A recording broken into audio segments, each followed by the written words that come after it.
This workflow video is to demonstrate how I would edit this image that was shot by Liz Atkinson. Now, Liz had attended a workshop that I'd run on the 19th of April here in Melbourne on capturing the fourth dimension. It's essentially long exposure photography, and she shot this image of Flinders Street Station when the sun had well and truly gone down and there was a lot happening.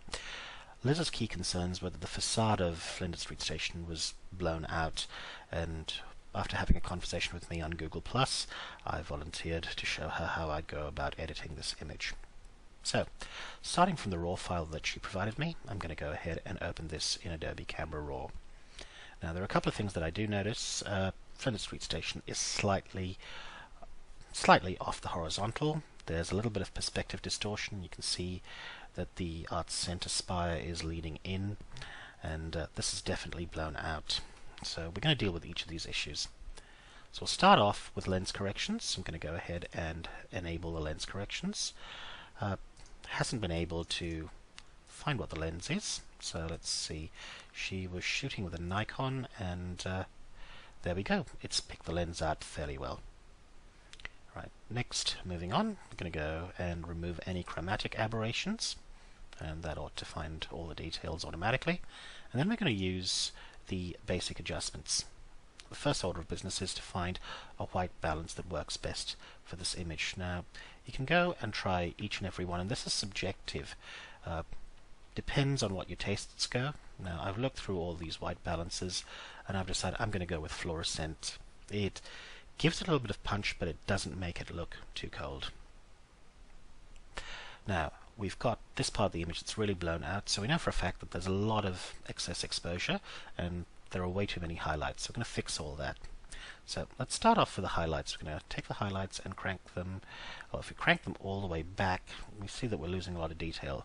So let's start off at about -50 in the highlights, and I'm still not going to do anything with the exposure just yet.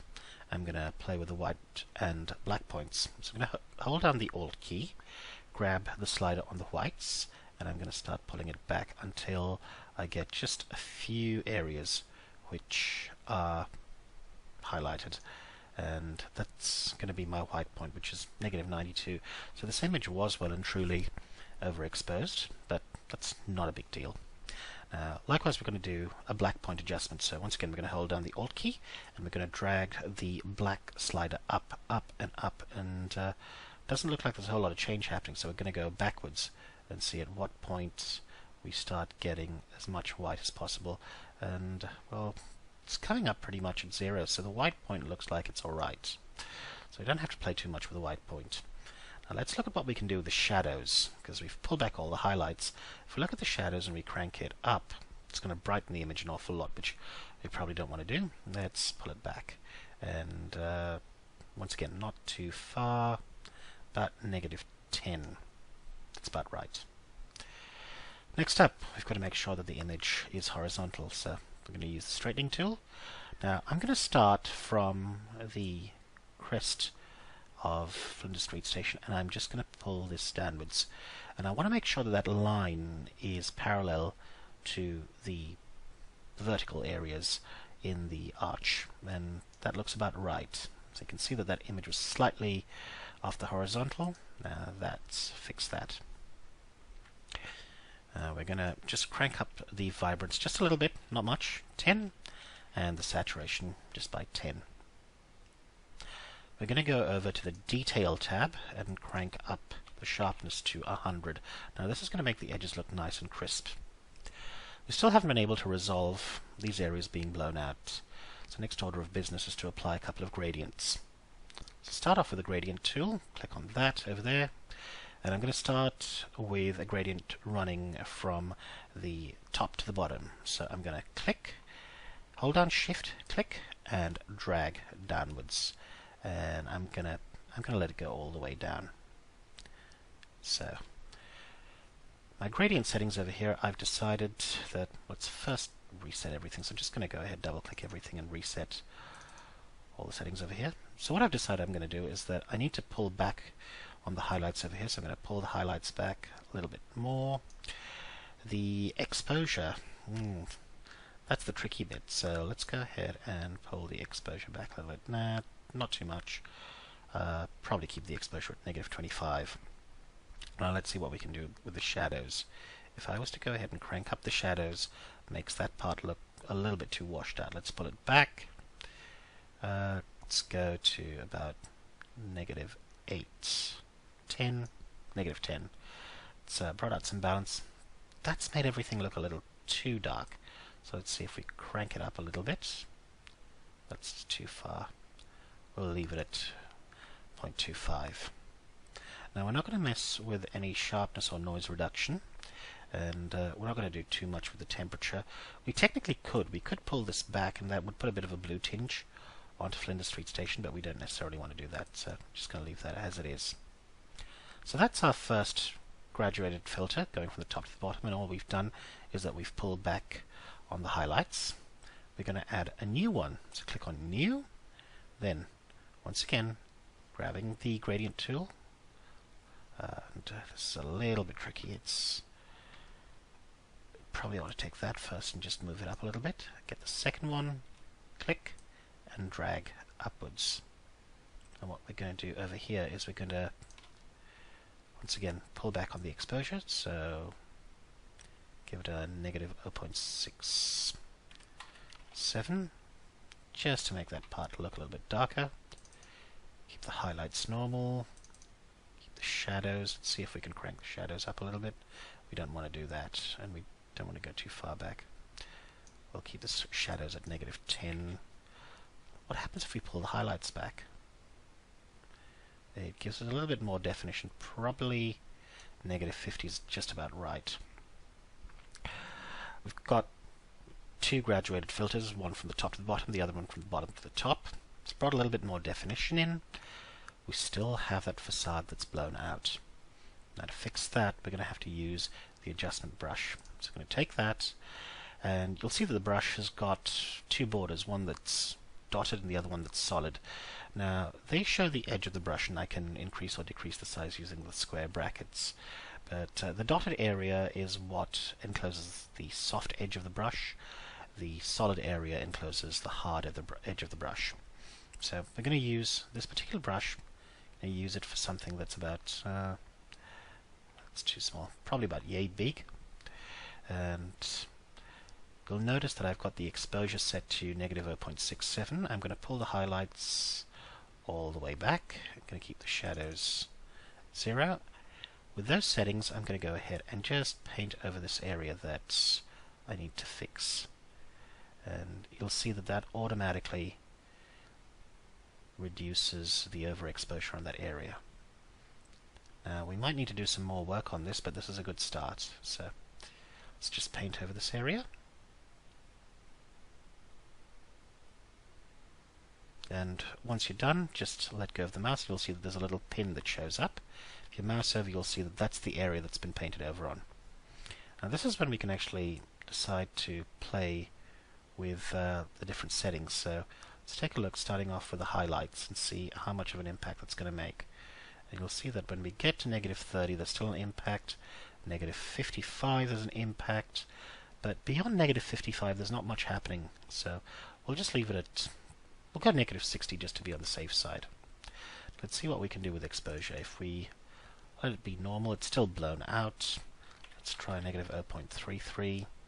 It's brought back some detail. It's still blown out, but we're getting some amount of detail out there. Now let's crank up the clarity and see what we'll get. Brings in some amount of detail. So what we might do is we might crank up the clarity to about 60. And I'm not sure the saturation is going to do very much. Might make it too colorful. So if we really saturate it, could actually work. Let's go with a full saturation. So anyways, we've gotten to a point where it's getting to a point of being balanced. Now this has all been done in Adobe Camera Raw. We haven't even gotten to anything more fancy in Photoshop. So at this stage, these corrections have fixed this much of the image, which if you click on this, whoopsie, if you disable the preview, you'll see the before and after as to what's happened. And click on that. There you go. Let's go ahead and open the image. and see what else we can do. So here we are, and we've got some perspective correction to do. So what I'm going to do a Control A to select all, hit Edit, Transform, and we're going to do a perspective correction. We're going to grab one of the anchor points and drag it. And that's flattened the facade of Flinders Street Station, but when you do that, it kind of flattens the image. So in order to balance that out, after applying the perspective correction, hit Edit, Transform, Scale, click, and pull upwards. And that's returned its dimensions to more or less something that's normal. Let's deselect everything. Now at this stage, you could pretty much pass this off as an adjustment from Camera Raw alone. And what I'm going to do is I'm going to go ahead and save it as a Camera Raw edit. And once again, very basic corrections. I'm now going to apply some more corrections using Nick Color Effects. So let's go ahead, go Filter, Nick Collection, Color Effects Pro, and we're going to go ahead and use the Pro Contrast tool. The moment that I did that, you'll see that there's a fair bit of change that's come. So let's go ahead and apply that and keep the dynamic contrast to about 50%. Now, let's also see if a skylight filter is going to help us. It does make it a lot more vibrant, but I'm not sure that it's decreasing the overexposure on the facade. I'm actually going to leave it on because it is balancing out the colors a little bit, though not by much. So I'm going to go ahead and add that filter. And then I'm going to use a cross-processing filter. This is predominantly yellow, so I'm going to use a blue filter to balance it out. So let's try going with the B10 and apply that. Now that looks about right. If you look at the before and after, we're getting a lot more balanced look. And I'm going to finish up with a little bit of vignetting.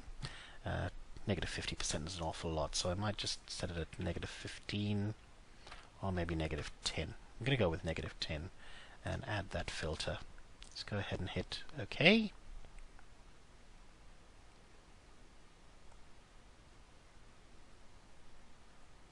And there we have it. Nick Color Effects has applied its corrections. So there are a couple of minor fixes that we can do on this, and there are a couple of eye magnets out there, so I'm just going to clone that out, just using the clone tool over there. And then over here we've got a couple of dust spots from the lens. I'm just going to use Content Aware Fill to take care of that. Just brush over that and brush over that. That ought to sort that out nicely. So at that, I'm going to go ahead, go Layer, flatten the image, Filter, and I'm going to use Noiseware just to clean up any noise. And I'm just going to use the night scene filter. So before and after, it's going to clean up a lot of that noise. Go ahead, hit OK. And I'm going to go ahead and save this image as the Nick edit. So there you have it. That's how I'd go about editing this particular image. Once again, this is not an intensive amount of correction that I've done. I've just done some very basic corrections. You could do something more funky, like use 3 different exposures or create 3 different exposures and use some HDR. That will bring out a lot of detail, but it'll also bring up a lot of noise, so you're going to have to do some masking and some fairly sophisticated editing. But at this stage, we've come a long way from what came straight out of camera to this image. So I hope this helps.